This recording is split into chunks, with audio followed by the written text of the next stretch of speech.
Welcome back, Crammers, to question 24. The frequency table gives information about the number of points scored per player.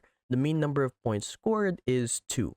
Work out the value of x. So we know that the mean is simply total divided by quantity. And at the same time, if we multiply both sides by quantity, we can find what the total is. So total is mean times quantity as well.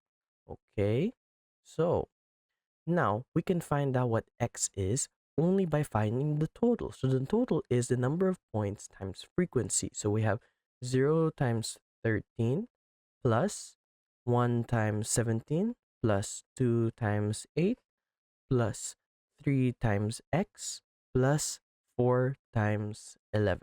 So if we simplify this cancels out to 0 plus 1 times 17, 17 plus 2 times 8 is 16 plus 3x plus 4 times 11 is 44. So when we combine all this, we get 3x plus 77. Now, moving on, we can then find what the quantity is.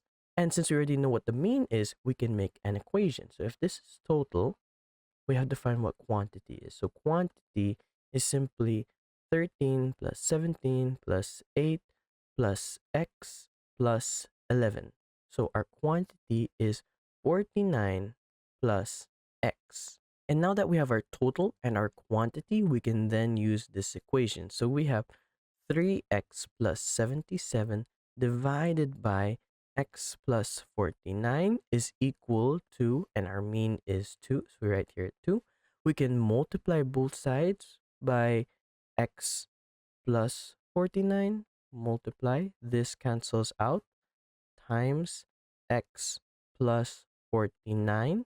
So that gives us 3x plus 77 is equivalent to 2x plus 49 times 2 is 98. And then we bring all the like terms together, so we can bring 2x here and 77 to the other side. We have 3x minus 2x is equal to 98 minus 77. So we have x is equal to 21. 21. Thanks for watching. Cram, then scram.